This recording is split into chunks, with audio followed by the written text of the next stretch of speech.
Hello, everyone, and welcome to What Does a Certified Sustainable Library Look Like? As people are piling into our Zoom room, I'm gonna scroll ahead to these. Yes, I just started recording. So hi again and welcome. I am Becky Czornobil, the Professional Development Manager at the New York Library Association and Director of Certification for the Sustainable Libraries Initiative. I am joined today by Jennifer Ferriss, Head of Circulation and Technical Services at Saratoga Springs Public Library, and Lisa Kropp, Library Director at Lindenhurst Memorial Library. Our third panelist, Jill Davis, Library Director at Hendrick Hudson Library, was unable to join us today. These three libraries were the first to be certified through the Sustainable Libraries Initiative benchmarking program. The Sustainable Libraries Initiative is an award-winning project to create leadership and provide tools to mobilize libraries to think and act sustainably. Our ultimate goal is to ensure our communities can thrive, bounce back from disruption, and are infused with new and better life for everyone. I'm sure you're thinking that's a pretty big goal, and you're probably wondering how we're working towards that. The Sustainable Library Certification Program, or SLCP for short, is the previously mentioned benchmarking program. The SLCP provides library leaders with a tested, structured path to increase your library's commitment to environmental stewardship, economic feasibility, and social equity, the world-famous triple bottom line. Libraries embarking on the SLCP form a sustainability team, and together, this team will address these 12 categories that help align the library's efforts with the triple bottom line. So Jen and Lisa are both going to give us a little brief background as to why they and their libraries thought the SLCP to be an important endeavor. And we're going to start with Jen in Saratoga. Hi, everyone. Back in 2017, I was hired full-time at the Saratoga Springs Public Library, which is located upstate or eastern in the southern Adirondack area of New York State. I was hired just a few months shy of the Board of Trustees passing our 2017-2020 strategic plan for the library. And the plan was created by conducting interviews with community members involving the staff, board, volunteers, and key stakeholders. And as a result, the renewed value and mission statement was adopted. We committed to be stewards of our natural resources, operate sustainably and transparently, and appreciate everyone for their uniqueness. There is a full page which excited me about sustainability with just 2 goals on it: to minimize our environmental impact and to empower residents to productively engage in dialogue and have the resources to ensure a more resilient future, which is those are big goals to try and get to. So as the new hire, with a background in sustainable action and thinking, I asked the board and the director if I could use the certification benchmarking process to try and achieve these goals. The certification was a team effort and required staff from every department to at least be open to change and sometimes new ways of doing things. And I want to thank the green team who's pictured here, because without their perspectives and hard work, this project would not have been a success. Through the process, I was personally inspired and motivated by Jill Davis and her team at the Hendrick Hudson Free Library in downstate New York. They were the first library to complete the program. Emails back and forth and a visit to our library provided clarity and ease up to our certification journey. Jill continues to be a leader and a mentor for many of us who have finished or are working on the certification process. Unfortunately, Jill cannot be here today to tell her story, but I wanted to give her a big shout out and thank you, because she answered little things like, where did you buy that recycling bin? And now we'll hear from Lisa at Lindenhurst Memorial Library. Thank you. And did we figure out the doorbell? Yep, I think we did. Okay, good. I was afraid to touch anything. So I went to a conference program that Rebecca Smith-Aldrich and Matt Bollerman did for our state association a few years ago. And it was on sustainability, and I was instantly intrigued. And around the same time, I think, what do they say about failing? Fail big. We had a failed bond vote where I work. And so we were looking to regroup from that process and try to find something that Clearly, we weren't as connected to the community as we thought we were, because we didn't do justice and get this bond to pass. So when I heard the sustainability initiative, it really kind of gave us a focus and a start. And I have to also reiterate what Jen said. Jill Davis, if you get a chance, look at her library's website, Hendrick Hudson Free Library. She was the first library, Saratoga was the second, and I just kind of came in behind these two really strong libraries saying we can do this too. So we started off trying to build our sustainability team to be both a good neighbor in our community, but also to our local environment, and quickly realized how much larger this project really was, which was exciting. So I was really impressed with the work that was being done. And as our sustainability team formed and we started working on the specific benchmarks that we'll talk about a little bit more, Becky mentioned them quickly, it really laid out stepping stones for us to follow throughout the process, where it started with the environmental work and went into other areas of sustainability following that triple bottom line. Great. So Lisa and Jen and I are gonna bring our cameras back on now, and we're gonna have a little chat about sustainability. Hey. Oh. So I'll just ask that if you have your video on, if you could just if you could take it off, that would be great. Yeah, thanks. Hi, so we're gonna start with Jen, and we're gonna ask Jen and Lisa the same questions and just kind of get the two different perspectives about becoming a certified sustainable library. So Jen, and for Lisa, what was the biggest mind shift that your team faced? So Rebecca mentioned this in the opening session, which made me excited that I was aligned with her a bit. Organizational change, and as you know, any change is incredibly difficult. So for us, forming a green team of like-minded colleagues, or at least those who are willing to learn to be cheerleaders and change makers for the library, was key to our success. I personally did not want to be the only talking head in the organization, even though if you're liked and influential, it's still good to have other people get behind the project and talk and spread the work out, get messaging across the organization at department meetings or during informal conversations with planning and whatnot. So for me, the mind shift that continues to be an ongoing effort, but has seen a lot of change, is making mindful purchasing decisions.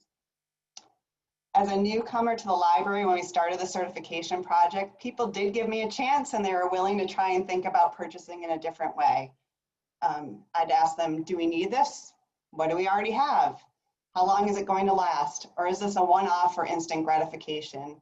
And what is the end of life of this product?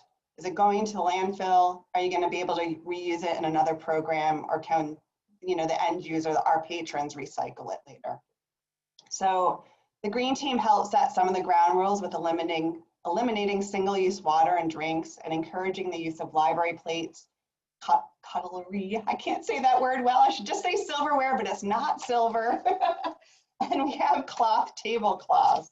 And to not serve food unless it's actually a food program, which is also another hard thing to do because we're very gracious and we want people to have a little cookie and a coffee or tea. So I continue to encourage staff to buy local yet affordable and not use the ease of online purchasing. And I guess a blessing in disguise or not, a year ago there was a retirement in our library and I was given the task of purchasing office supplies and program materials for the building. So the children's room staff in particular are incredibly tired of me asking, do you really need this? And can't you just go to the local grocery store and pick that up? And they constantly see me like, I can get it cheaper and I can get something that's a little more environmentally friendly. Do you really need that one? But overall, staff are more self-aware and the patrons don't seem to mind using real plates and seeing linens instead of plastic table coverings. And of course, at this time, we are only offering virtual programming. And so I'm in complete awe of the work and time that the staff have committed to do this, to continue to entertain and provide lifelong learning to our patrons when they can't come into the building and do this in person. And the staff have to think about what the audience has at home, especially for craft and food programs, and even sometimes story times when they do the dances with scarves. So everyone's being very creative. And the silver lining is that we're spending less and there's less waste because we're using what we have on hand. Awesome. And Lisa, same question to you.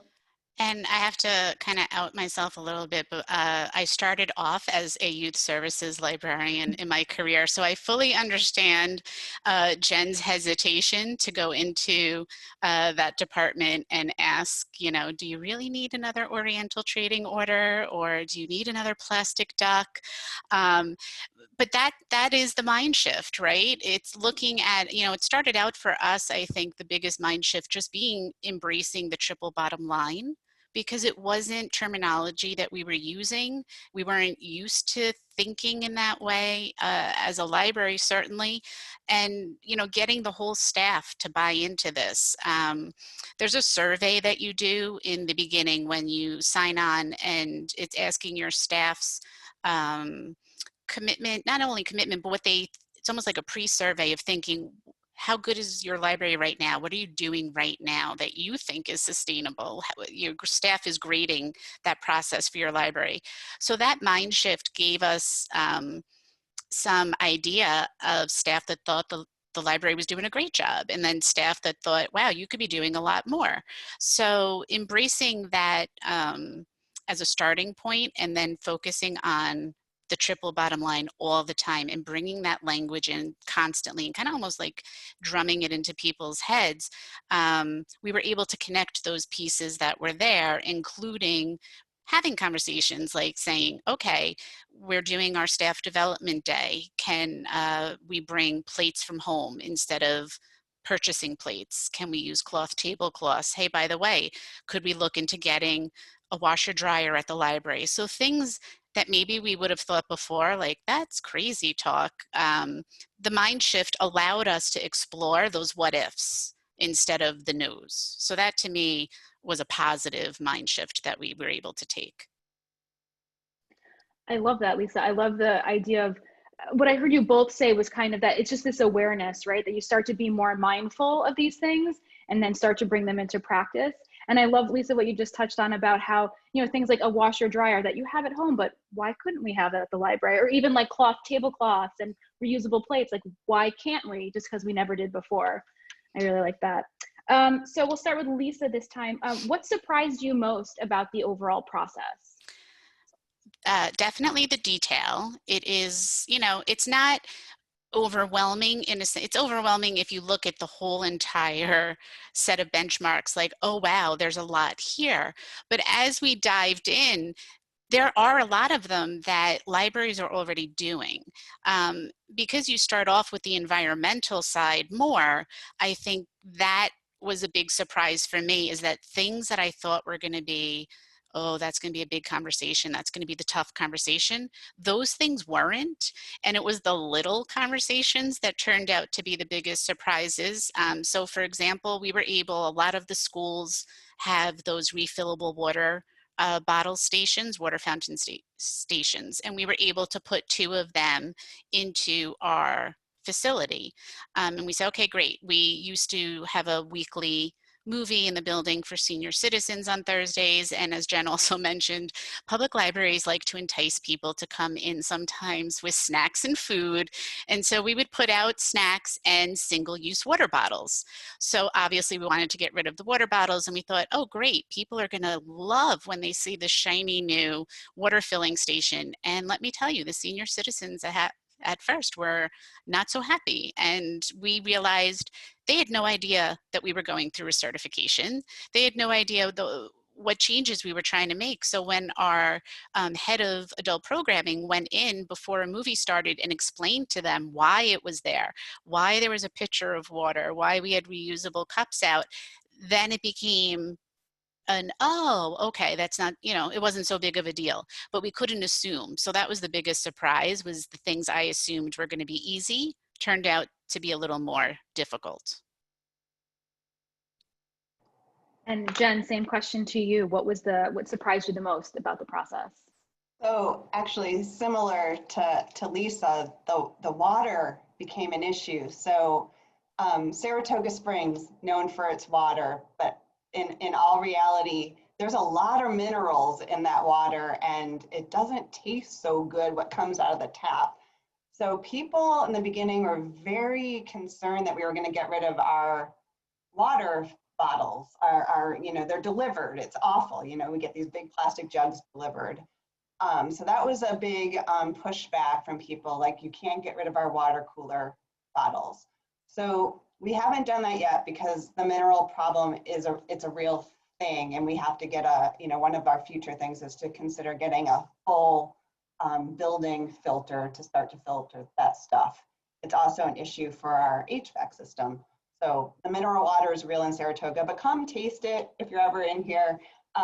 But so instead of getting rid of the water coolers, what we got rid of, which also had some resistance, was the cups. We stopped buying cups. So everyone had to bring their own, their own mug or their own cup. And that clearly went away, once people realized like, oh, wait, I already do bring my own water bottle from home. Why do I need to use this little plastic cup? So the other thing, just a personal thing, is there is a lot of detail. And for 17 years, I had a different job. I was used to going into the purchasing person and saying, hey, what did that bill look like? And she'd go into her files and it would be like, all of our energy company would be in one giant, folder. And in here, when I went to go ask if I could, pull out the energy and the water bills, they were all by month and by year. So I had to go into each individual folder, keep bothering the person saying, hey, I need, March 2019 folder now. So it's just the little things that you don't expect during this process that are going to give you a little hiccup in the road. And some of the bigger issues, like Lisa said, are just they're easier than you could ever expect. So Jen, we'll start with you this time. Describe your biggest or most unexpected challenge of the certification problem. Was there something that just, you said the little things, but was there a big thing that you were like, oh, whoa? Actually, honestly, for us, the whole process went pretty smooth.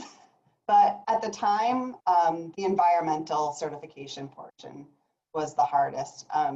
Making policies was easy because we already had board buy-in. As I said, I came into this library with the board already with a sustainability lens on our strategic plan. We started a recycling program for the staff in the public spaces, trying to educate people to put a piece of paper in the bin that says paper is actually pretty difficult, but it seems to be working now. Eliminating the cups at the water coolers, and in libraries, trying to reduce paper is really hard as well. So that's a constant work in progress. Again, we're not doing programs in person, so we've eliminated a lot this year because we're not making posters and brochures of things, everything's online. I was very fortunate to have a college intern from our local college, Skidmore, to help with the environmental portion of the certification. She helped with the data entry, researching alternative cleaning supplies, figuring out our Energy Star ratings for all of our, well, we do have appliances. We have a dishwasher and a refrigerator, but also our computers. She labeled every staff light switch to say, turn off when not in use. That was fantastic. And every water faucet says every drop counts as well. So that was great. She had fun with the label maker. We continue to be committed to examine library policies, procedures, practices, programs, and services to eliminate access to barriers and opportunities and to maintain our values of sustainability.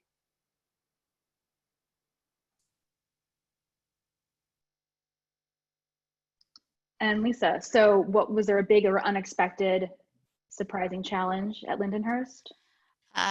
Well, I think I answered out of turn earlier about my water bottles because I was being a librarian and trying to chat, and clearly I can't multitask and present live at the same time. So I'm going to go backtrack about what surprised us, which also turned out to be a challenge, honestly, is the amount of detail in terms of you think you're getting a certification program and that you're going to read through this and just check off boxes, right? And that wasn't the case at all, especially the first part, which is the environmental features. For us, things that most staff, you know, your business office staff deals with your bills, right? They're the ones looking at the energy use.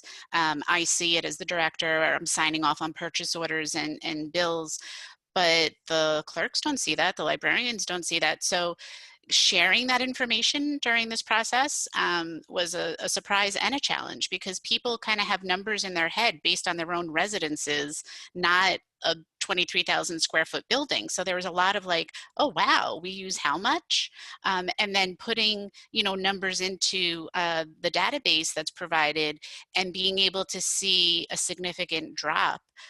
For us, we put in numbers from 2013 when we had an old roof, old windows, and then the newer ones, and we're able to see a 32% reduction in our heating and cooling bills. So those kind of surprises of realizing sometimes information isn't shared in a library because we just pigeonhole everything, and what the transparency of sharing more of it with staff was really eye-opening throughout the process. And I think it helped create more buy-in on the long term for our sustainability team, so that it wasn't like my project, right? Like the worst thing that would happen would be I go somewhere else and then sustainability here disappears because it was like Lisa's thing. So it really has this buy-in now from staff. So I think that, in a challenging way and a surprise way, I'll combine those two questions, were able to let us move forward. And then for our last question before questions, just briefly, Lisa and then Jen, how has your daily business changed since achieving certification? So since you've completed the certification, moving forward, what has changed, or what have you been working on?